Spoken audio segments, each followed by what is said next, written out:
Bonsoir à tous, bienvenue dans le Grand Débat, votre rendez-vous politique sur ATV Guyane. Sur le plateau, 3 candidats, Jean-Marie Taubira, Chantal Berthelot et Silvio Létard, pour nous dévoiler encore un peu plus leur programme. Ce soir, ils mettront la veste de président à la CTG. On vous explique tout cela dans quelques instants. 1 heure de débat pédagogique sur des questions concrètes qui touchent votre quotidien. Avec moi, notre chroniqueur politique, Farouk Amri. Bonsoir à tous, bienvenue. Bonsoir Jean-Marie Taubira. Bonsoir. Comment vous vous sentez ce soir? Ça va. Vous êtes en pleine forme? Oui, la forme. Très bien. Chantal Berthelot, bonsoir. Bonsoir, monsieur. Comment vous êtes? Bien. Ça va? Vraiment bien aussi, bien, très bien. Très bien. Silvio Létard, bonsoir. Comme d'habitude, mon pays va mal, je vais mal. Bon, très bien. Farouk Amri. Bonsoir. Ils disent bonsoir. Bonsoir. Voilà, c'est convivial. Létard aussi. Tant mieux, ça sera comme ça. Bonsoir Farouk Amri. Bonsoir Gilles Vernet, bonsoir à tous. Je vais très bien aussi. Vous allez très bien? Je vais très bien. Très bien, on va vous expliquer. Farouk Amri vous explique dans quelques instants le nouveau concept du grand débat. Mais pour l'instant, vous avez 1 minute 30 pour nous dire les grandes lignes de votre programme. Et on va commencer par vous, Chantal Berthelot. Écoutez, notre liste s'appelle Cultiver la Guyane. Donc c'est tout le programme, il est là. Il est parti d'un mot qui est le mot culture. La culture dans la culture agricole, cultiver la terre. C'est comment on travaille pour pouvoir ressortir des fruits de nos ressources naturelles, la terre et toutes les ressources que nous avons. Cultiver notre esprit, c'est permettre à nos jeunes de se former, à tout le monde de se former. Cultiver nos performances physiques, c'est l'excellence dans le sport, un corps sain. Et cultiver nos savoir-faire. Cultiver nos savoir-faire, c'est tout ce qui est notre patrimoine commun, nos traditions, nos coutumes, la culture en elle-même, qui est le lien de toute population. Et nous avons sur notre territoire de Guyane la chance d'avoir une diversité culturelle. Et nous devons la prendre en compte dans nos politiques culturelles. Donc, cultiver, c'est tout ça, c'est d'aller vers l'excellence. Donc, ce que nous souhaitons avec notre équipe, avec mon équipe, c'est vraiment offrir aux Guyanais nos services pour qu'ensemble, nous puissions cultiver la Guyane, faire émerger toutes nos potentialités, qu'elles soient en ressources humaines et en culturelles. Très bien. Jean-Marie Taubira, en 1 minute 30, une synthèse de votre programme. Oui, c'est la Guyane en prospective. Allez-y Jean-Marie Taubira. La Guyane en prospective. Alors en prospective, c'est un concept philosophique qui invite les citoyens, les individus à se prendre en charge et surtout à comprendre que leur avenir n'est pas prédéterminé et que c'est eux qui l'écrivent. Et donc, d'où découle l'altérité, la responsabilité, l'altruisme et donc toutes ces valeurs qui font que nous sommes des humains complètement achevés. Alors pour tout cela, ce qu'il faut, c'est surtout permettre aux gens d'avoir la connaissance, le savoir nécessaire. Et donc la formation est donc une donnée essentielle pour nous et fondamentale. C'est-à-dire quelle que soit la situation de la collectivité, puisqu'on parle d'endettement colossal, ça ne nous empêchera pas de mettre en priorité la formation et donc la formation et l'éducation de nos compatriotes. Ensuite, il y a le problème de l'emploi. Parce que vous savez qu'une des choses les plus essentielles pour l'être humain, c'est d'être actif. Et donc, surtout, de subvenir à ses besoins. Le principe de la société, c'est ce que je ne peux pas faire seul, je le fais collectivement. Donc, c'est donc l'essentiel les grandes lignes du programme. Très bien, on pourra développer tout à l'heure. Silvio Létard, en 1 minute 30, la même chose. Les grandes lignes du programme de la liste que je conduis, que j'ai l'honneur de conduire. La digue s'intitule « Pour une nouvelle vision de la Guyane, un statut ambitieux et cohérent ». Alors, un petit dessin vaut mieux qu'un grand discours. Ah. Alors, je vais présenter ça à la caméra pour montrer à la population de la Guyane, montrer aux électeurs que nous avons 2 petites maisons qui sont supprimées. Ces 2 petites maisons sont le Conseil général et le Conseil général. Conseil général et Conseil régional. Je vous aide. À partir de ce moment où le Conseil général et le Conseil régional sont supprimés, nous ne pouvons plus avoir leurs compétences. Ce n'est pas la DIC qui le dit, c'est la Constitution. Alors, nous réclamons ardument et brièvement dans notre programme, avant toute chose, pour que le développement économique de la Guyane se fasse, il faut que nous ayons un statut de l'article 73, mais le bon. On y reviendra. Sinon, pour conclure, parce que je n'ai pas encore fait Allez-y. 1 minute 30, pour avoir les compétences de la région et du département, il faut garder le département et la région. Sinon, si on supprime les deux, comme c'est indiqué en bas, nous devons avoir un statut de l'article 73 conforme à la Constitution qui nous permettrait d'avoir des compétences nouvelles, etc. Très bien, c'est clair. etc. Merci beaucoup. C'est clair sous nos yeux. Allez, une explication, Farouk, du concept du grand débat pour nos invités. Alors voilà, le concept est très simple. On va vous appeler président. Vous êtes élu. Et toutes les questions qu'on va vous poser, c'est vous en tant qu'élu et en situation de décision, comment vous y répondez. Donc, juste avant, on va vous demander à chacun de vous trois de nous dire, une fois élu, ce que vous retenez ou rejetez de ce qui vient d'être dit par vos adversaires, ici présents, ou des programmes que vous connaissez d'autres adversaires aujourd'hui absents. Monsieur Président Létard. Merci. Alors, ce que je ne comprends pas dans le programme de mes autres candidats, des 8 autres, c'est que comment peut-on aujourd'hui venir dire à la population quelques jours d'une élection que nous allons faire un programme et le programme n'est pas chiffré. Tout ça pour dire qu'aujourd'hui nous entendons parler toujours de la région et du département. À quelques jours d'une élection, je pense qu'il serait décent pour le peuple de Guyane, pour les électeurs de Guyane, de savoir quelles sont exactement les dettes des deux anciennes collectivités. Vous êtes élu là, donc vous... Tout à fait. Je suis élu. Alors, si je suis élu, si je suis président... Vous êtes élu. Vous êtes élu. Je le souhaite. Je suis président. Vous êtes président. Alors, la première chose que je ferai, c'est de mettre la France devant ses responsabilités. C'est-à-dire demander à la France, tout de suite, puisque le département et la région sont supprimés, quoi qu'on en dise, et d'installer une période transitoire. Cette période transitoire permettrait à tous mes amis, j'appelle ça des amis, nous ne sommes pas ennemis, on se fait la bise, on se parle, pendant cette année, ou bien ces 6 mois qui suivent l'élection, de mettre en place cette période transitoire pour pouvoir bâtir le programme pour toute la Guyane et pour le bien de tous les citoyens de Guyane. Très bien. Présidente Berthelot, même question. Vous êtes élu. Écoutez, les Guyanais m'ont fait confiance. Je suis majoritaire à la CTG, mais il y a aussi des représentants de la minorité, puisque la démocratie elle est faite de ça et c'est très bien. Je veux travailler avec les 50 autres conseillers territoriaux. Dans le programme du président Létard, ce qu'il pose comme problématique est de dire qu'il faut que nous puissions avoir plus de marge de manœuvre pour mieux adapter les politiques publiques à la Guyane et à la réalité de la Guyane. Sur cet aspect-là, j'adhère à cette vision parce qu'elle permettra effectivement à la Guyane de pouvoir avoir les moyens de son développement. Donc oui, en tant que présidente, je fais la démarche vis-à-vis du gouvernement pour demander au gouvernement, il n'y a pas de temps, dans le sens où, mettons en place la CTG, parce qu'effectivement nous avons une collectivité territoriale à mettre en place, nouvelle, qui est le transfert des 2 compétences du département et de la région, installons ça, et ensuite engageons une discussion avec le gouvernement pour pouvoir donner cette marge de manœuvre. Pour le président Taubira, nous nous rejoignons. Il parle de prospective. Dans notre manuel Cultiver la Guyane, j'ai proposé aux Guyanais, puisqu'ils m'ont répondu présent en m'élisant la présidente de la CTG, une prospective d'être 2030. J'ai un projet visé 2030 et j'ai un projet programmatique sur la mandature que nous allons entamer. Donc oui, avec ces compléments de ces 2 choses, nous avons répondu à la majorité du vote des Guyanais et en prenant en compte la responsabilité qui me semble nécessaire de faire sur les 2 programmes. Très bien. Président Taubira. Alors, j'arrive. J'ai été élu par le peuple, bien évidemment, par les électeurs, les électrices, mais je sais aussi qu'il y a des citoyens qui ne votent pas, mais qui sont concernés par la société guyanaise et qui envisagent leur avenir en Guyane.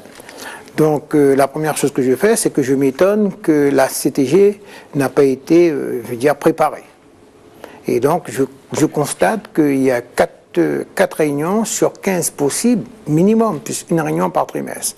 Donc, je vais demander à l'État comment se fait-il que la CTG n'ait pas été préparée, parce qu'il y a le problème de la rémunération des salariés, des employés du Conseil général et des employés du conseil régional. Et que si nous sommes dans une collectivité, c'est la même collectivité pour tout le monde, il ne peut pas y avoir de différence de salaire pour les mêmes situations. Donc ça veut dire qu'il y a une codification au conseil général, une codification au conseil régional. Cela n'a pas été réglé, cela n'a pas été fait, et donc je prendrai les dispositions pour qu'il n'y ait pas de problème en ce sens. Et en ce qui concerne, en ce qui concerne le programme des autres candidats, eh je considère qu'il se place dans un angle qui est différent du mien, et tous les programmes sont en fait fonction de la perception que l'on a de son environnement. Alors, je resterai surtout sur mon programme. Très bien. Chantal Berthelot, vous préférez Madame le Président ou Madame la Présidente? Je crois que ce qui est bien, c'est que les gens soient à l'aise. La fonction, elle est là, et c'est en fonction de ce que les gens préfèrent. J'ai pas de préférence, personnellement. Bon, J'en ai pas. Je laisse les gens libres de... Alors, présidente Berthelot, je vis en Guyane française, je paye des impôts, je vis à l'intérieur du pays, le coût de la vie chez moi coûte plus cher que sur le littoral. Des hommes et des femmes passent depuis 40 ans pour nous faire des promesses, et pourtant, je n'ai ni Internet, ni téléphone, ni électricité, ni eau courante. Vous pourrez régler mon problème, présidente? Dans ce que vous décrivez, malheureusement, c'est la situation actuelle de beaucoup de nos Guyanais. J'étais encore hier à Anticumpata, puisque je suis monté sur Maroni, et on a toujours cette même situation récurrente de cette nécessité d'accéder, de faire accéder à tous nos citoyens de Guyane, quel que soit l'endroit où ils soient, les minimums de services publics. Et vous les avez énumérés, que ce soit l'eau potable, l'électricité, la téléphonie et accès aussi à la santé. Ça, c'est des droits auxquels, et la scolarité des enfants, des droits auxquels il faut accéder. Oui, en tant que présidente de la CTG, il sera de mon devoir, concernant un certain nombre de champs qui concourent au conseil municipal, d'accompagner les maires à cela. Un exemple très simple sur l'électrification du Haut-Maroni, puisque c'est l'exemple que je peux prendre et qui est là. En 2009, un blackout sur la commune de Maripasoula. Je rappelle qu'elle n'est pas interconnectée au réseau, donc elle a des groupes électrogènes. Donc nous avons travaillé avec EDF très fortement pour pouvoir mettre en place un système particulier qui répond à la réalité d'ailleurs de la Guyane, un système donc à énergie renouvelable permettant à la population du Haut-Maroni d'avoir de l'électricité. C'est presque terminé, ça a pris trop de temps d'ailleurs, beaucoup trop de temps, c'est en train d'être terminé. Là, il faut accompagner plus fortement. Sur l'eau potable, c'est pareil, et tous les services que vous avez dit. Sur le numérique aussi, parce que c'est une façon de désenclaver qui est de plus en plus importante et qui est demandée par nos jeunes. Oui, en tant que président de la CTG, c'est clair. L'axe 2 de mon programme est de dire comment une nouvelle action territoriale, comment j'amène sur l'ensemble du territoire de la Guyane les services publics permettant aux citoyens guyanais de se sentir un citoyen à part entière. Très bien, l'axe 2. Président Létard, vous, dans votre programme, vous dites vouloir négocier avec la Russie. Moi, ministre des Affaires étrangères de la Russie. Si vous posez problème, moi récupérer Soyouz et mettre 200 emplois chômage. Toi, que décider? Oui, c'est vrai que quand je serai président, et je le saurai, je vais négocier avec la Russie. Mais avant de négocier avec la Russie, il faudrait que je mette en place le vrai statut de l'article 73. Parce qu'aujourd'hui, avec les compétences de la région et du département, je ne pourrais rien négocier. Je ne pourrais encore une fois que subir. Par exemple, la population de Sinamari, en cas d'avarie, ils sont quasiment tous morts, les pauvres. Sauf qu'ils ne perçoivent pas d'argent. Au Kazakhstan, la population des Kazakhs perçoivent énormément, perçoivent des millions, par exemple. Et pourtant, la base spatiale de Baïkonour se trouve à 250 km de la ville la plus proche. Nous sommes à 10 km. Ça veut dire quoi? Ça veut dire que si je suis président demain, je m'attellerai à faire comprendre à Mme Toubira Christiane, par exemple, qui est garde de Sceaux, qui est garante de la Constitution, à lui dire, écoutez, Mme Toubira, vous me supprimez le département, vous me supprimez la région. Ce n'est pas possible. Vous ne pouvez pas me donner les mêmes compétences, surtout la Constitution. Vous ne pouvez pas négocier. Voilà. Très bien, Président Taubira, je suis jeune, ambitieux, mais mes parents n'ont pas les moyens de me faire partir pour mes études. Alors je m'inscris au PUG, mais j'ai un doute sur le niveau des professeurs. Mon diplôme au pôle universitaire de Guyane, il aura du poids demain? Alors, l'avantage que l'on a, voilà ce que je répondrai aux jeunes. L'avantage que l'on a, c'est qu'on peut faire des études ici. Il faut que les étudiants s'organisent. Je vais lui dire qu'il faut que vous vous organisez pour que vous ayez, comment dirais-je, des professeurs de qualité. Des professeurs de qualité. Mais je lui dirais aussi que dans la mesure où ses parents n'ont pas d'argent, il y a aussi les bourses. Et que la CTG sera en mesure d'étudier sa situation et de lui permettre d'aller faire des études s'il pense que les études qui sont dispensées dans l'Hexagone sont plus en adéquation avec ses aspirations. Présidente Berthelot, je suis médecin libéral et vous êtes en même temps parlementaire, je crois. Quand est-ce que vous allez abroger cette fichue ordonnance de 2005 qui permet à des confrères étrangers sans traçabilité de leur formation, de faire des dégâts parmi mes patients, d'être mal soignés, en règle générale, aux urgences de Guyane? Est-ce que notre Guyane est un peu la poubelle médicale de la métropole? Parce que seule la Guyane et Wallis et Futuna sont concernés par cette ordonnance. Vous savez, monsieur Hamrick, c'est une demande qui avait été faite par la société guyanaise. Parce que les déserts médicaux, c'est une réalité dans l'Hexagone et en Guyane. Là, ce que vous dites, et là où je pourrais intervenir, c'est sur la traçabilité. Et ça, on doit associer plus fortement l'ordre des médecins. Donc je ferai une réunion avec l'ordre des médecins pour mieux repréciser la traçabilité des médecins étrangers qui viennent, pour l'équivalence de leur diplôme, sur le territoire de la Guyane. Je ne crois pas, une fois qu'on aura fait ça, ça permettra d'éviter ce que vous dites, des accidents malheureux parfois qui arrivent. Mais ce qui est important, pour moi en tant que présidente, c'est bien de faire en sorte que nos Guyanais soient soignés, qu'on soit attractifs pour faire venir des médecins ici.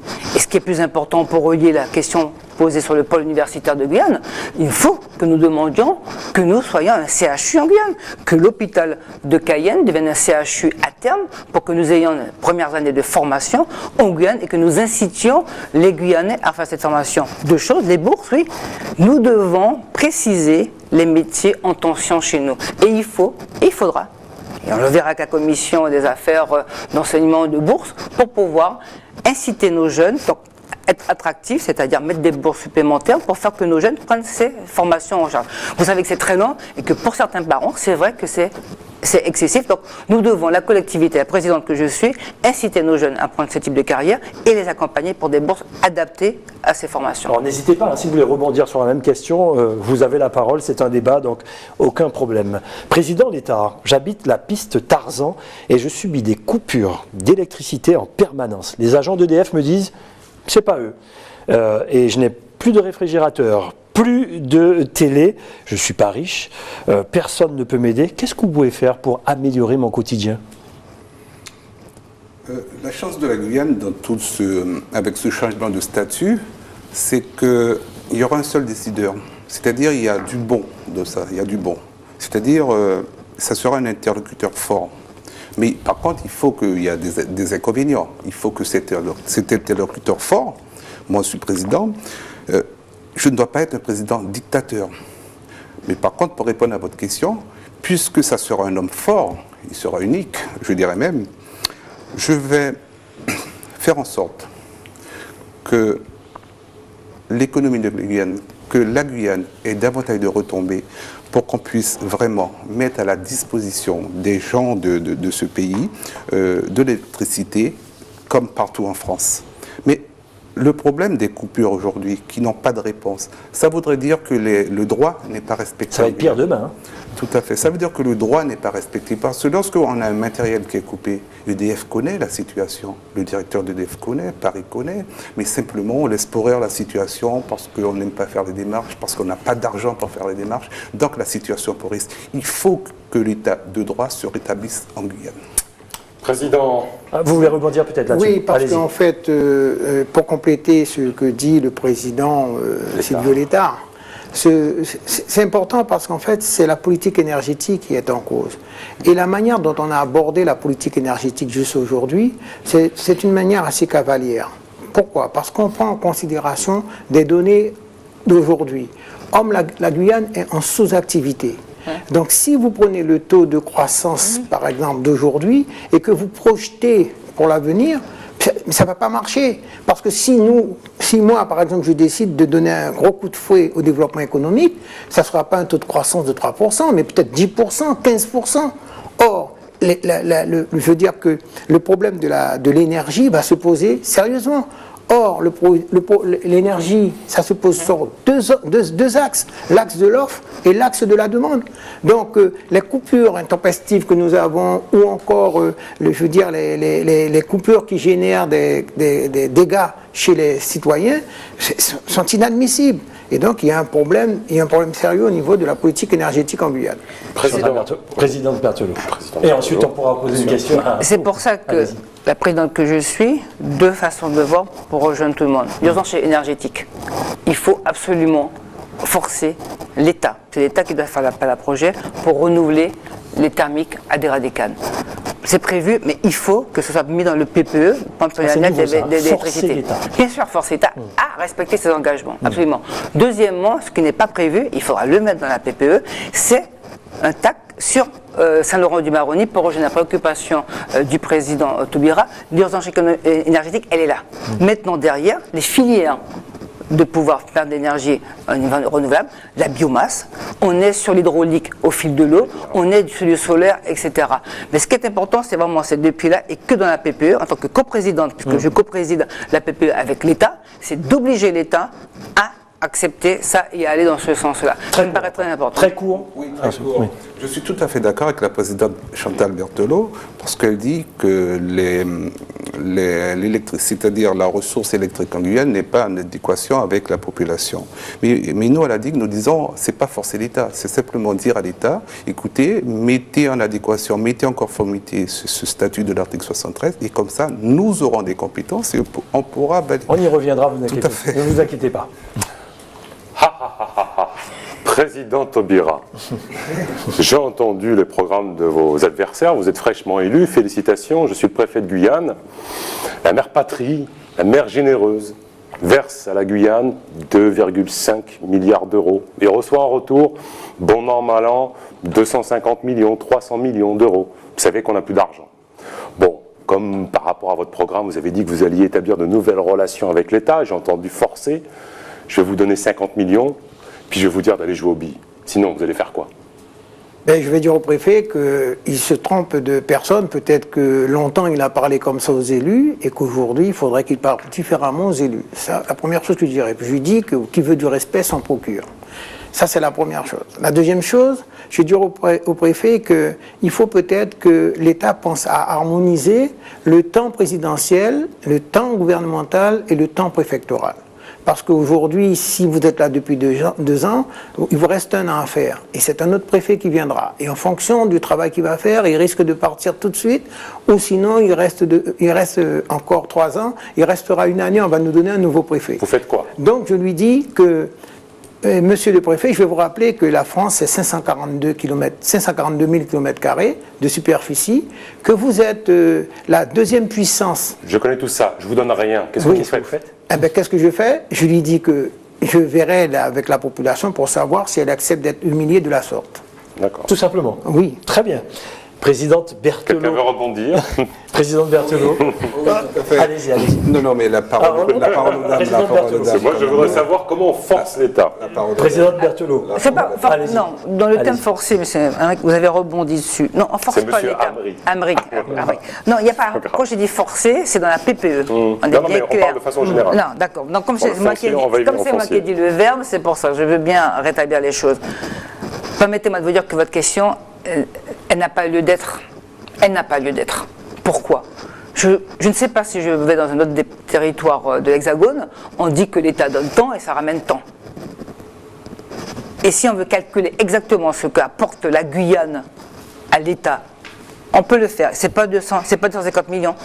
C'est un port spatial. On est en COP21. La forêt de Guyane, l'espace forêt. Oui, mais vous me posez des questions, je vous réponds. Donc je vous dis tout simplement, si je dois calculer, je rapporte beaucoup plus. Bien, donc, c'est important pour les téléspectateurs. La notion n'est peut-être pas là. Moi, ce que je dis à l'État, et ce qu'on doit dire à l'État, de toute manière, je rejoins évidemment le président Taubira, je crois que le préfet ne se permettra jamais, ça dépend de certains, d'avoir ce genre de discours. Et très rapidement, de toute manière, je ne prendrai même pas la discussion avec lui. Parce qu'un préfet est un chef de service de l'État. moi, je suis la présidente élue de la CTG. Donc je crois que le rapport est vite vu dans ces conditions. Oui, mais présidente Berthelot, vous qui êtes aujourd'hui quand même à l'Assemblée nationale, si je ne m'abuse.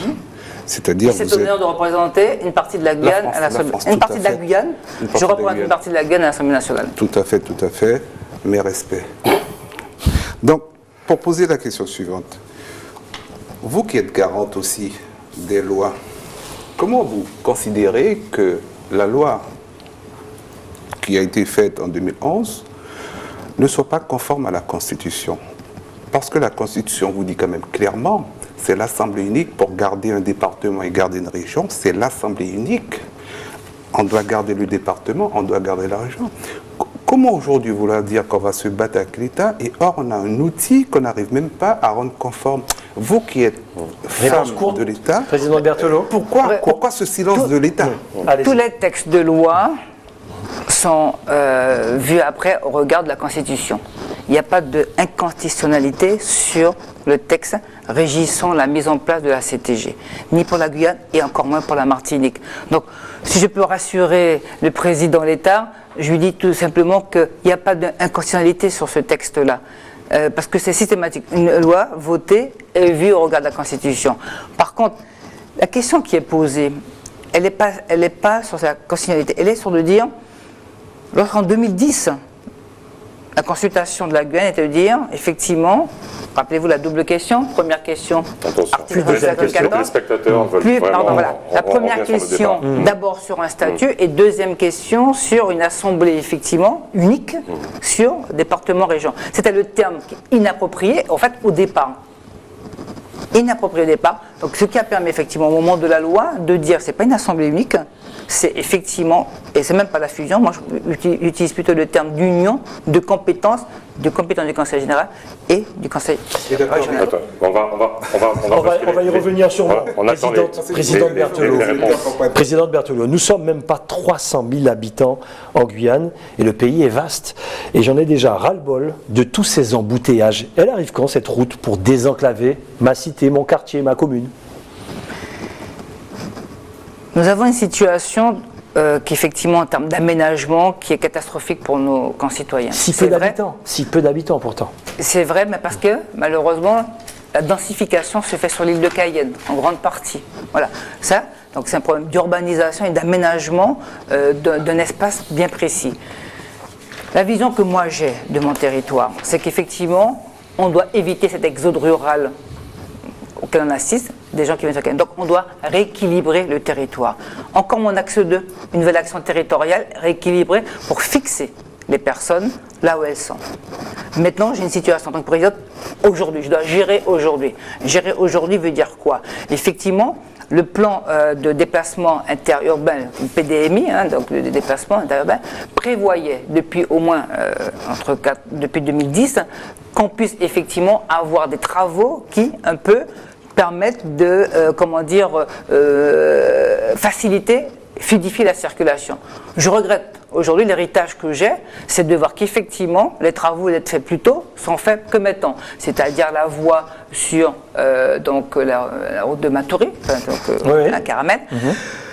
Le toboggan qui était prévu déjà de la PDMI, on rappelle le toboggan qui était déjà prévu depuis 2007 et 2010. Voilà, donc retard pris sur ça. Oui, je vais accélérer les travaux pour permettre effectivement de fluidifier ça. Mais ce qui est important de dire, c'est que nous devons réinventer notre aménagement du territoire et éviter cette concentration effectivement sur l'île de Cayenne, sur les emplois. Les emplois doivent être aussi ailleurs et aussi prévoir du transport en commun. C'est une question tellement fondamentale que dans mon programme, dans le projet programmatique que j'ai et que j'ai proposé aux Guyanais, donc qui ont adhéré à ce projet, c'est de dire que nous devons repenser aussi le transport en commun.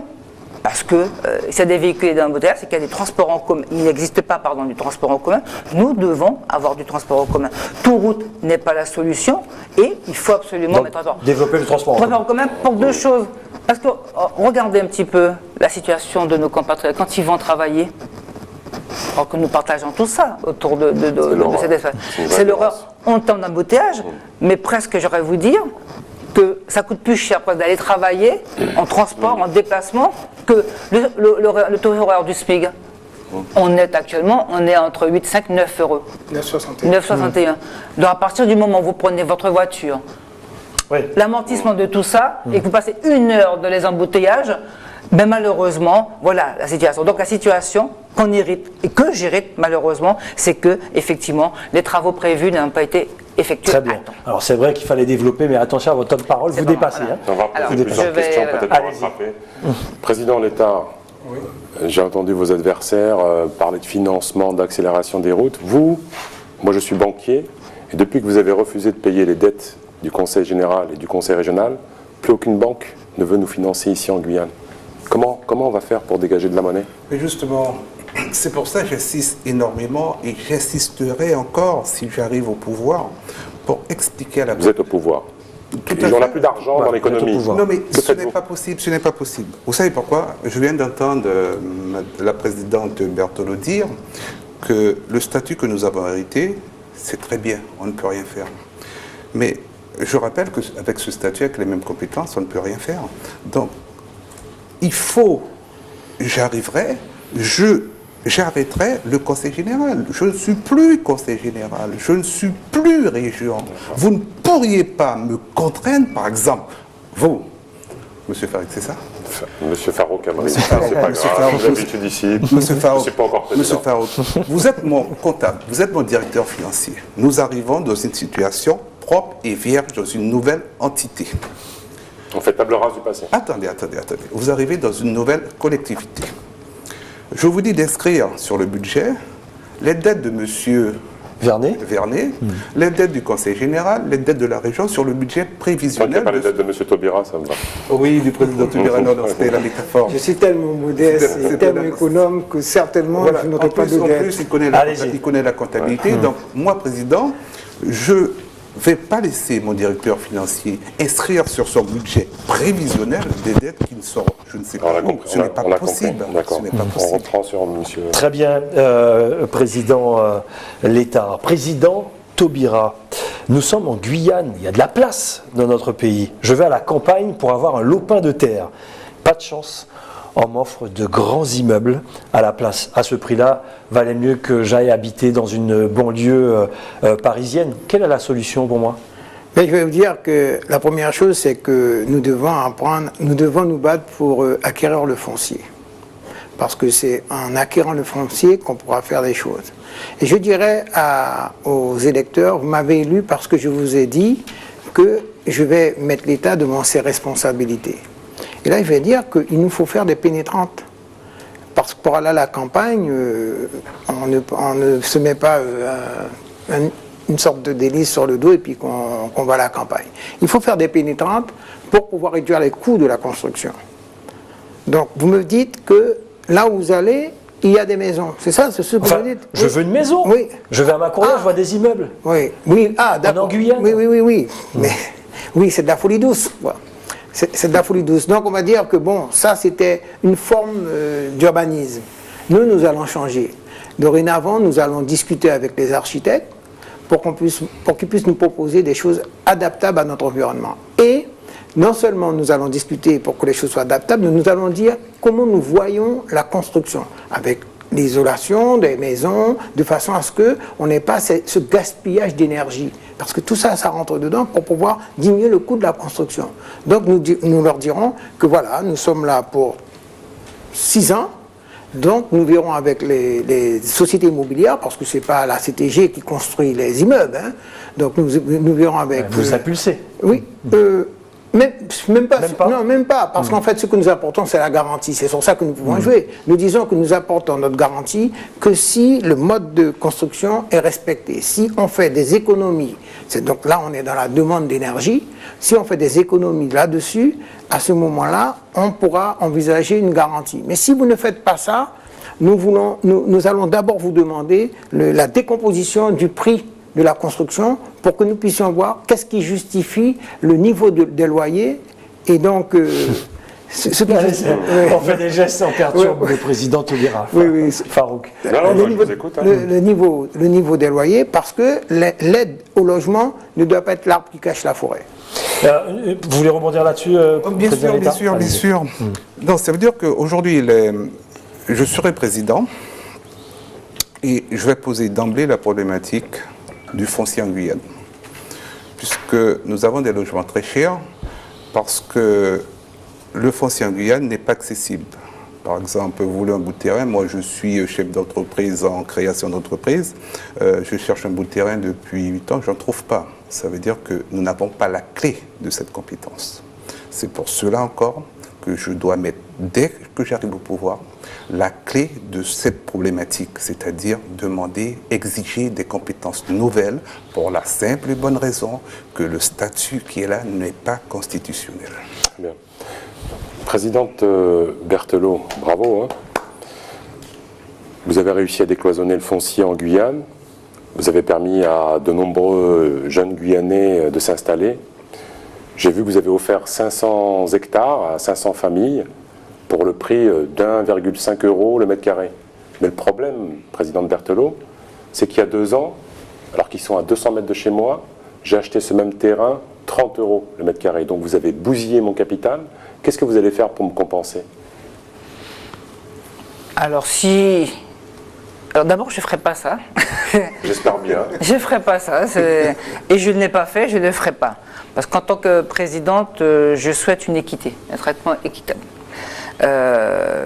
J'ai dénoncé, et je continuerai à dénoncer très fort, le prix du foncier en Guyane. Parce que c'est une situation complètement injuste.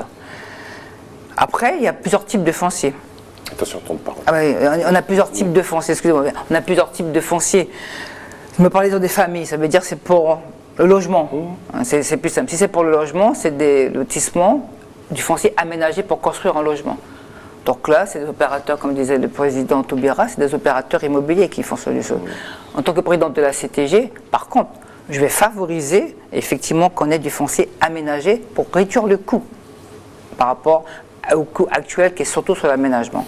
Maintenant, par contre, moi, ce que je préfère, c'est effectivement accélérer l'accès au foncier à tous les Guyanais, que ce soit pour du logement, que ce soit pour des activités économiques, agricoles et autres, et que ce soit pour, je dirais, les lotissements jardins, car la demande de nos concitoyens de plus en plus, et ça répond parfois au type d'habitat, c'est d'avoir des lotissements jardins permettant, ils peuvent habiter au bourg, mais permettre qu'ils aient une activité en dehors de ça, en dehors des villes. Sur la même question, Président Taubira, vous voulez rebondir là-dessus? Oui, donc je veux dire que c'est assez complexe. Donc, même s'il y a qui ont acheté leur terrain à 30 €, bon, si on doit vendre à 1,5 €, je pense que ça ne pose pas le problème de l'équité. Pourquoi je vais vous dire? Lorsqu'on a créé la LUPOM, il y avait des entreprises. C'est quoi la LUPOM? La LUPOM, c'est la loi d'orientation pour l'outre-mer. Donc c'était une disposition qui permettait de réduire les charges sociales des entreprises. Il y avait des entreprises qui avaient payé leurs charges sociales, il y en a d'autres qui n'avaient pas payé, qui ont bénéficié d'un étalement de leurs dettes, ce qui leur a permis d'exister un peu plus longtemps. Donc, je veux dire que ça dépend des conditions, ça dépend des familles, ça dépend du revenu. Si ce sont des personnes qui ont de l'argent, il est évident qu'on ne va pas céder le terrain à 1,50 €. Mais comme dit la présidente Chantal Berthelot, il est évident que le problème ne se pose pas de manière aussi simpliste. Donc, Oui, mais je voudrais quand même ajouter 2 choses là-dessus Allez-y. Enfoncer le clou. Je rappelle que nous sommes vraiment de l'école d'école, parce que les terrains en Guyane, nous n'avons pas, les communes n'ont pas. Donc, c'est vraiment un problème de foncier à régler, ce problème de foncier, parce qu'on peut bien être président et puis on ne peut rien faire, puisque dernièrement, j'entendais qu'on demandait du terrain. Par exemple, la commune de Cayenne n'a pas de foncier, etc. Donc, le problème du foncier, c'est un problème. Et on ne peut régler ça que par les compétences nouvelles de l'article 73 de la Constitution qui supprime le département et la région. Oui, juste pour rebondir, je ne crois pas, objectivement, je ne crois pas qu'il faut de nouvelles compétences parce que la loi existe. Ce sont des lois qui ont été créées entre 1981 et 1983 au moment de la décentralisation. Donc le foncier existe et ce sont les communes qui ont les compétences en matière de foncier. Et donc il suffit simplement qu'on applique les mêmes lois. Nous sommes dans le cadre de l'assimilation, il suffit d'appliquer les mêmes lois qui s'appliquent dans l'Hexagone en Guyane. Les communes doivent avoir le foncier. Et ce sont les communes qui peuvent créer un établissement foncier pour pouvoir mener les négociations sur le foncier. Donc, ce n'est pas des compétences nouvelles. C'est demander, nous sommes dans le cadre de l'assimilation, l'article 73, c'est l'identité législative. Il ne s'agit pas seulement de dire que les lois qui sont votées là-bas s'appliquent automatiquement en Guyane. Il faut dire que les lois doivent être appliquées comme dans l'Hexagone, au sens que les communes qui sont destinataires du foncier puissent en avoir. Et ici, on n'aurait pas le cas de Camopi. Très bien. Président Létard, la CTG régit sous l'article 73. Est-ce qu'elle pourra me permettre de décider seule de l'implantation d'une société minière et de récupérer des taxes à hauteur de 51%, par exemple? Pendant la première année, non, je ne pourrais pas le faire, pour la simple et bonne raison que la première année, ça sera une période transitoire où je vais simplement organiser le développement économique de la Guyane. Mais pour répondre à votre question précisément, après la première année, lorsqu'on a bien bâti ce programme, ce projet pour la Guyane avec tous les acteurs économiques de la Guyane, je rappelle quand même aux électeurs que durant cette année transitoire, la continuité du service public sera assurée par le préfet, pour la simple et bonne raison que le département est mort et enterré également la région. Donc oui, avec des compétences nouvelles, nous devrions obligatoirement avoir des retombées fiscales. Vous avez dit 51% de taxes. Oui, j'ai donné un chiffre. Oui. Alors, vous donnez un autre chiffre? Oui, non, parce qu'en fait, je considère que c'est de la C'est-à-dire qu'on est maître de nos taxes. Oui, non, mais en Nouvelle-Calédonie, ils ont le pouvoir sur la bauxite. Alors, c'est pas la même configuration. Je sais très bien, c'est pour ça que j'ai posé la question. Régie sur l'article 73, est-ce qu'on peut? 51%, c'est pas une taxe, c'est une participation. Oui, bien sûr. Participation au capital. Bien sûr, on a fait court. Donc, en ce qui concerne les taxes, moi, je dis toujours qu'il faut faire très attention. Parce qu'il faut avoir un regard dynamique sur l'activité économique. Il ne faut pas avoir le regard statique. Et donc, ce qui est fondamental, c'est de comprendre que les taxes, la fiscalité, c'est un outil de répartition de la richesse créée. Donc, si vous ne créez pas de richesse, la fiscalité n'a pas de sens. Et donc, ce qu'il faut, c'est créer de la richesse. Et la fiscalité n'est pas un outil de création de richesse. La fiscalité peut, c'est-à-dire, la fiscalité peut aider. Non, mais pour la société minière, il suffit simplement de dire, il ne faut pas que l'exploitation minière soit destinée directement à l'exportation. Si l'exploitation minière est destinée directement à l'exploitation, il n'y a pas de taxe possible. Parce que tous les produits qui sont destinés à l'exploitation ne sont pas imposés et ne sont pas imposés. Ce qu'il faut comprendre, c'est que nous avons la possibilité de transformer. C'est quoi la transformation? C'est de sortir du secteur primaire pour passer au secteur secondaire. Et c'est quoi la transformation? La transformation, vous brûlez l'or et vous ramenez l'or à un taux qu'on appelle le fecting. Et donc, à ce moment-là, vous avez fait une transformation. Et comme vous avez fait la transformation sur place, là, vous pouvez percevoir les taxes. Et en plus, vous contrôlez le tonnage d'or qui est réalisé. Donc c'est la transformation pour développer. Voilà. Même si la transformation, c'est juste brûler, c'est une transformation. Et la transformation. Président Taubira, comme il vous manque un peu de temps de parole, moi, j'ai peur. J'ai peur de ces étrangers qui arrivent dans mon pays. Je me sens de moins en moins guyanais. Et je me sens envahi, asphyxié par cette masse de gens qui viennent profiter ici. Qu'est-ce que vous comptez faire pour me rassurer? Alors, je vais dire d'abord, il ne faut pas avoir peur des étrangers. C'est la première chose, je vais vous rassurer, pour vous dire de ne pas avoir peur des étrangers. On est étranger lorsqu'on ne connaît pas les gens. Et donc, c'est d'abord comprendre que le territoire peut contenir 10 millions d'habitants. Si nous sommes 300 000, ça veut dire que nous sommes très loin des 10 millions. Ça veut dire que le territoire... La culture. Oui, mais la culture, la langue. C'est le travail de la CTG que d'imposer sa culture. Je veux dire qu'on perd sa culture quand on délaisse sa culture, mais c'est pas l'afflux. Vous savez, la Guyane, je me souviens quand j'étais plus jeune, il y avait les Chinois qui étaient venus de Canton. Ils parlaient créole. Quand ils arrivaient, ils parlaient la langue. Aujourd'hui, on communautarise le pays. C'est ça qu'il faut éviter. La communautarisation du territoire. Mais c'est pas le fait que les étrangers viennent ou ne viennent pas. Dans les pays qui sont forts, en France, il y a des étrangers. Je veux dire, dans l'Hexagone, il y a des étrangers, ça pose aucun problème. Les gens apprennent à parler le français. Donc, en Guyane, on peut apprendre à parler le français, on peut apprendre à parler le créole, et ça sédimente. Donc, en plus, je veux dire que c'est un apport qui nous enrichit. Moi, de toute façon, même si la population ne voudrait pas voter pour moi parce que je dis ça, ça fait rien, parce que moi, je considère Vous êtes président, de toute façon. Oui, je suis président. Vous êtes déjà Je président. suis président et que je pense objectivement qu'on peut s'enrichir avec nos différences. C'est bien d'avoir un point de Président vue. Berthelot. Alors, vous voulez rebondir? Oui, Allez-y.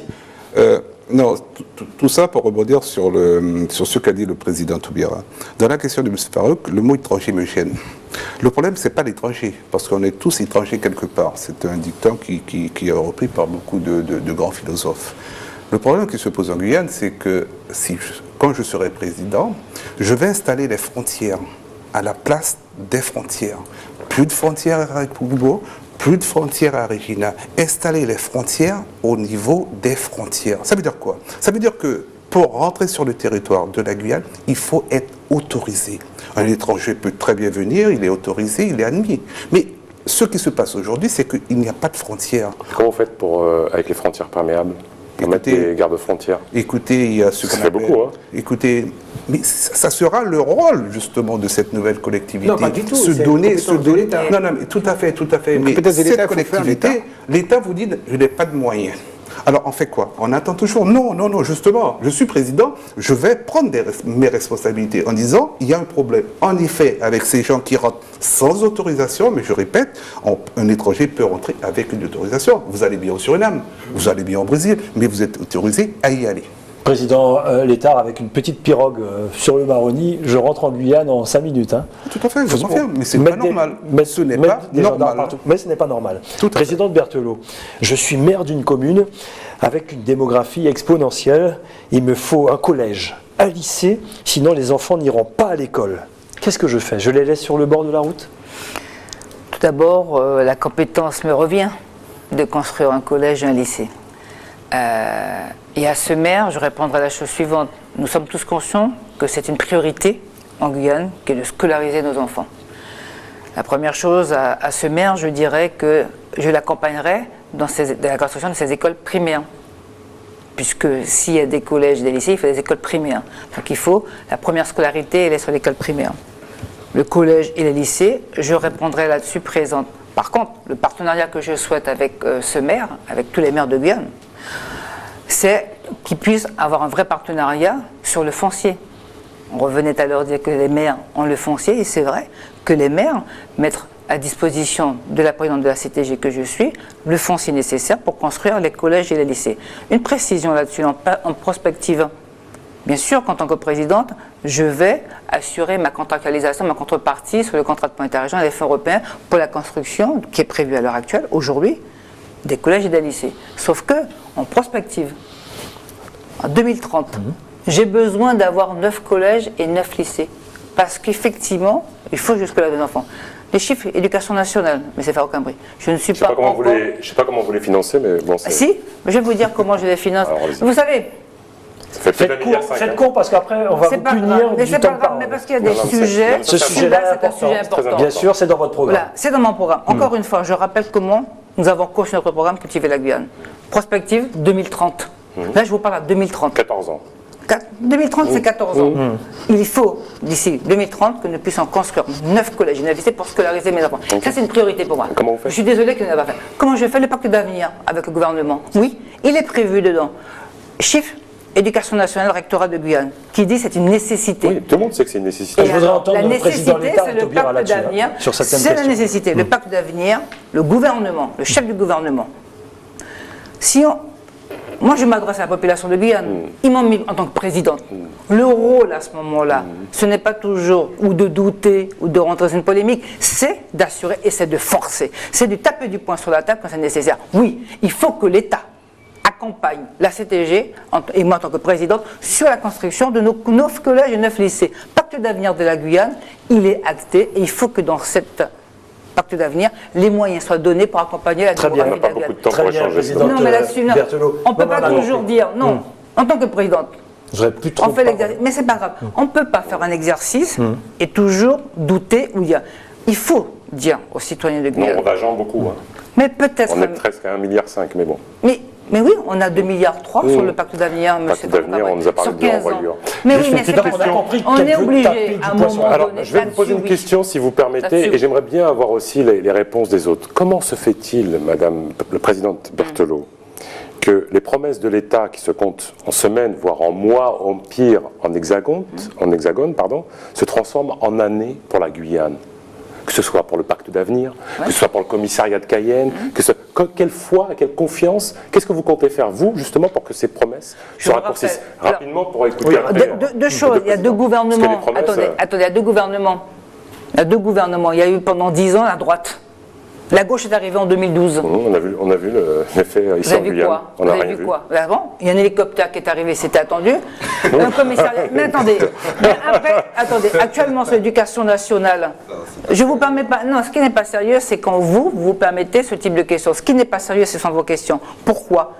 Parce que dans tous les cas de figure, actuellement au niveau de l'éducation nationale, on n'a pas de 200 postes. De façon très légitime. On n'a pas de 200 postes supplémentaires à l'heure actuelle. Il n'y a pas de 200 postes qui ont été créés, il y a des postes qui sont quand même créés. On parlait d'infrastructure, hein. Mais Donc de financement avec la CTG. Oui, mais faut qu'on écoute président vous doutez, Taubira vous sur cette doutez de question. ça, mais moi je vous le dis en tant que présidente. Non, en tant que présidente, moi je vous dis. Et c'est vrai qu'il y a eu des choses. Sur le commissariat de Cayenne, il y a le terrain qui a été acté. On n'est pas sur du foncier. Le terrain qui est acté et les travaux vont effectivement démarrer. Donc, on est sur des choses concrètes qui se réalisent. Bien sûr qu'on voudrait qu'elles soient plus vite faites. Sauf qu'il faut parler aussi de réalisme à la population de Guyane. Et notre discours, je ne parle pas d'hélicoptère, M. Farouk. Je dis tout simplement, la gauche est arrivée depuis 2012 dans une situation que la droite, elle est en catastrophe. Et comme j'hérite par exemple peut-être aussi de la CTG en catastrophe, comment vous voulez faire? Quelle est la baguette magique pour faire? Il y a du réalisme à avoir et comment on fait les choses. Président Létard, sur cette même question, vous voulez rebondir? Berthelot, la baguette magique existe, présidente Berthelot. La baguette magique, c'est l'article 73 de la baguette magique, c'est avoir des compétences. Simplement, il le dit. La baguette magique, on l'a à la DIC. La baguette magique, c'est l'article 73, c'est-à-dire la deuxième partie, la petite partie qui supprime le département réellement. Je le dis pour que les auditeurs comprennent, parce que lorsqu'on nous dit à tue-tête, Saint-Olé nous fait, nos papés font rien. Oui, mesdames, oui, les électeurs. Moi, je ne dis pas ça, je dis on a un statut, c'est même pas la baguette magique, je dirais simplement aux électeurs, nous avons un statut qui le permet, le statut qui supprime les deux. Donc, de facto, lorsqu'on supprime les deux, on réclame gentiment au gouvernement. Le gouvernement français, gauche ou droite, ne doit pas être notre ennemi. C'est simplement des partenaires pour réclamer des choses. Mais aujourd'hui, le statut qu'on a ne nous permet de rien avoir depuis 1946, je rappelle. À la DIC, nous disons oui, c'est possible. Président Taubira, les promesses de l'État. Oui, les promesses de l'État, c'est vrai que c'est très difficile parce que moi, je ne défends pas, que ce soit la gauche ou la droite, je ne défends pas l'hexagone, je veux dire, contre vents et marées.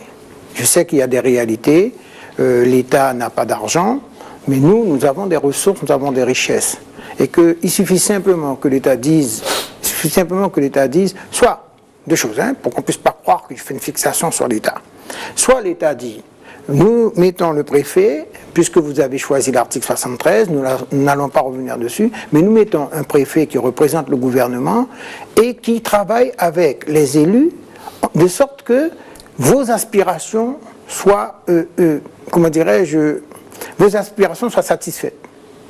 Et à partir de ce moment-là, on dit notre temps. On dit à partir de ce moment-là, c'est pas moi qui ai demandé l'article 73. Donc ce qu'il faut, moi je dis que c'est là et que je ne vais pas passer mon temps à dire qu'il faut aller dans le 74. Je dis qu'il y a une possibilité. Aujourd'hui, le préfet, son temps préfectoral n'est pas l'équivalent du temps présidentiel. Vous savez, le temps présidentiel n'était pas compatible avec le temps gouvernemental. Et donc, on l'a ramené au temps gouvernemental. Il y a bien une raison. Aujourd'hui, il y a plus de stabilité. Parce qu'avant, il pouvait y avoir ce qu'on appelait la cohabitation. Puisque c'était 7 ans par rapport à 5 ans. Donc, il faut harmoniser tout ça. Si le préfet dit qu'il comprend, c'est-à-dire il ne vient pas avec un complexe de supériorité par rapport à la population, il comprend que nous ne pouvons pas rester dans cette situation-là, eh bien, il va se mettre à l'écoute, mais pas dans le sens de copinage, à l'écoute des élus qui seront à leur place en tant que personnalité ayant la légitimité du peuple.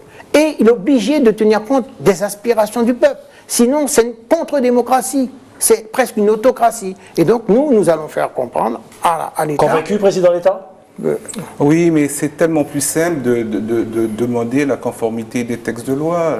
Nous avons la Constitution, nous sommes français quand même ici. C'est ça le problème, président Taubira. C'est que ça, nous avons cette petite différence.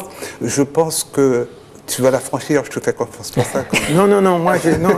Oui, j'ai une question Non, la pour le Guyane est président en Amérique du Sud, nous avons nos voisins, nous avons une spécificité, nous n'avons pas su la faire valoir. Nous n'avons pas fait la faire valoir. Aujourd'hui, il faut dire dans quelles conditions on peut travailler, mais on ne peut pas, on ne doit pas subir. Je veux dire qu'il y a un problème de dignité. Tout à fait, président Taubira. Nous sommes d'accord à 100% là-dessus. Deux présidents qui sont d'accord. Simplement, nous disons que nous profitons à la digue de ce flou juridique et constitutionnel pour réclamer un vrai statut qui pourra permettre à tous les citoyens qui vivent en Guyane, même les étrangers en situation régulière. Et toutes ces personnes pourront s'épanouir et apporter Président de l'État, si vous attendez le changement de statut, le mandat sera terminé. Hein. Non, je ne demande pas le... Non, attendez. Non, parce que je m'adresse aux électeurs 2 secondes. Allez, même au président Taubira. Président Taubira. Je serai président, je ne vais pas réclamer l'article 74. Non, je répète simplement que ce que nous allons réclamer, c'est un droit, c'est un dû. Vous avez supprimé le département, vous avez supprimé la région. Vous ne pouvez pas me donner leurs compétences. Ce n'est pas constitutionnel. Donc, je demanderai simplement le rétablissement de la loi. Alors, président de l'État, comment dirais-je, le fait que l'État détient 90% des terres de Guyane, on remonte à la colonisation. Tout à fait. La colonisation était dissoute. Logiquement, tous les privilèges de la colonisation auraient été dissous. Mais tout à fait. Aujourd'hui, l'État détient toujours 90% des terres et les communes n'ont pas de terres. Nous avons toujours le même statut avec les compétences de la région et du département. On peut toujours contester, ce qui est important surtout, c'est la confiance que les électeurs ont en nous et qui font qu'ils vont se mobiliser pour modifier la situation dans laquelle on est. Dernière question avant la vôtre, Farouk. Avant la vôtre. J'en ai une. Ah pardon, excusez-moi. Oui, j'en ai une. Vous avez dit, réponse courte. Vous avez dit, président Taubira, vous avez dit l'attractivité de notre territoire passe par l'emploi, le logement, la formation, l'énergie et le foncier. Ce bloc constituera notre priorité. Nous serons inventifs. Nous nous dépasserons au point de nous surprendre nous-mêmes. Président, faites-moi rêver. Oui. Qu'est-ce que vous allez inventer? Il y a à peine un mois, ici même, c'était face à la collectivité, vous disiez les choses étaient figées avec le contrat de plan État-région. Oui, alors le contrat... Et vous pouvez nous faire rêver malgré tout? Oui, pourquoi? Parce que nous, quand on va arriver, on va regarder le contrat de plan et voir quelles sont les priorités qui nous intéressent, nous. Parce que ce qui compte, c'est ça, c'est ce que j'ai mis là. L'énergie, la politique énergétique, c'est fondamental. Oui, très bien. L'emploi, le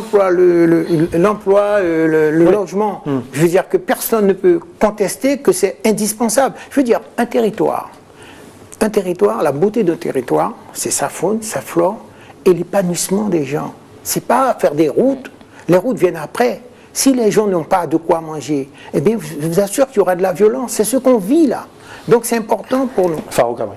Alors, une question peut-être un peu aux 3, c'est ma dernière question. C'est la dernière question pour les 3. Alors, on ne peut pas se quitter sans évoquer l'insécurité. Alors, je l'ai posée hier, je vous la repose aussi aujourd'hui. Il y a un jeune dans mon quartier qui est multi-récidiviste. Je ne veux pas entendre parler de caméras de surveillance parce qu'il a été déjà appréhendé, tout le monde sait qui il est. Et toujours 2 heures après son méfait, il traîne devant chez moi. Dans vos programmes respectifs, et c'est pour ça que j'ai voté pour vous, vous vous êtes engagé à assurer ma sécurité. Que faites-vous contre ce jeune? Vous n'avez même pas 1 minute pour répondre. Tous les 3. Donc, est-ce qu'il faut que je m'arme? Oui, non, mais je veux dire, il faut respecter la séparation des pouvoirs. Je veux dire que la CTG... Vous ne me protégez pas? Non, mais je veux dire que c'est l'État à protéger les personnes et les biens. D'accord. Madame Berthelot? Tout d'abord, si nos jeunes sont, puisque c'est un jeune, vous avez dit, qui est multirécidiviste, la première peut-être insécurité, c'est la leur, c'est la violence qu'ils ont subie. Donc je crois qu'en tant qu'adulte, bien sûr, que nous souhaitons vivre en sécurité comme tout un chacun, mais les méfaits qui sont commis, c'est par nos jeunes, nos enfants. Donc, je crois qu'on doit aussi revoir dans la séparation des pouvoirs. L'État doit assurer une sécurité, mais la CTG, nous devons nous prendre en charge nos jeunes pour éviter justement cette insécurité par nos propres jeunes. Alors, la clé 4 de mon programme, c'est la sécurité des concitoyens. On ne peut pas bâtir une société civile sans la sécurité des concitoyens. C'est pour cela que je parlais tout à l'heure d'un président fort. Je serai un président fort, bien que la sécurité, c'est la compétence de l'État, mais je vais exiger à l'État de protéger ses concitoyens en leur donnant les moyens surtout. Parce qu'aujourd'hui, les forces de l'ordre avec qui je parle, je discute, me disent, monsieur l'État, on n'a pas de moyens. Et ça, c'est pas normal. Très bien, merci beaucoup en tout cas, merci d'avoir participé à ce grand débat et d'avoir joué le jeu d'être président ce soir. Farouk Amri, merci, on se donne rendez-vous demain. C'est fini. C'est terminé. On dit au revoir à Jean-Marie Taubira, à Chantal Berthelot et à Silvio Létard. Voilà, vous dites au revoir, très courtois. Merci pour ce débat démocratique et très courtois. Voilà, et c'est comme ça qu'on se dit au revoir. Alors demain, on peut dire à nos téléspectateurs que nous recevrons Lynn Létard, Rodolphe Alexandre et Muriel Icaré. À demain, Farouk. À demain, Gilles. Merci encore à vous. Et bonne Merci campagne. Merci. Bonne campagne. Voilà, les programmes continuent sur ATV Guyane. Passez une excellente soirée. À demain.